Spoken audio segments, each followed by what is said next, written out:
আপনার বাড়ির পাশে আপন দুই ভাই মারামারি লাগছে, আপনি দেখলে কি করেন? অনেকে মজা নেয়, অনেকে কি করে? মজা নেয়, আর একটু লাগুক। আবার বলে হাত থাকতে মুখে কি বলে? কপাল পোড়া, কপাল পোড়া। আফসোস তাদের জন্য, কপাল পোড়া। দুইজন ঝগড়া লাগলে মিলিয়ে দিলে যে কত সওয়াব, এটা আমরা অনেকে জানি না। দুইজন ঝগড়া লাগছে, আচ্ছা আপনাদের কোথাও এলাকায় আগুন লাগলে আপনারা কি ঢালেন? পানি। অনেকে ওই জায়গায় তেল ঢালে। এরকম ডাকাইতে আছে না নাই? আগুন নিবানোর জন্য ঢালতে হবে কি?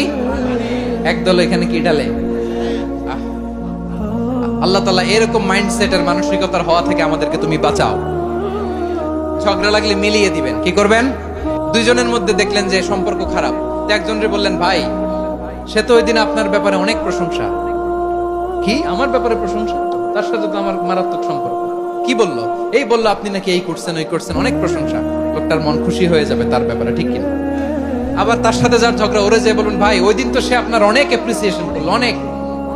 সে তো অবাক, কি রে বলে কি? আমার এই যে দুইজনের ব্যাপারে দুইজনের একটু ভালো ভালো কথা বলে দিচ্ছেন, একদিন দেখবেন রাস্তা দিয়ে হাঁটার সময় একে অপরকে সালাম দিয়ে ফেলছে, সালাম দিয়ে বুকে জড়ায় ধরছে, আছে না নাই?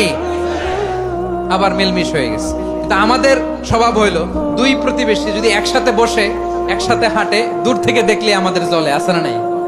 ঘটনা কি? এই দুইটার মধ্যে এত মিল কে? এই দুইটার মধ্যে গিরিঙ্গি লাগানো যায় কিভাবে? হ্যাঁ, এই বন্ধুত্ব ফ্রেন্ডশিপ নষ্ট করা যায় কিভাবে? এরকম মানসিকতা সবার না, আমাদের অনেকের মধ্যে আছে না নাই? আল্লাহর কাছে তওবা করেন, এই মানসিকতার যেন আমরা না হই, আমরা মিলিয়ে দিব।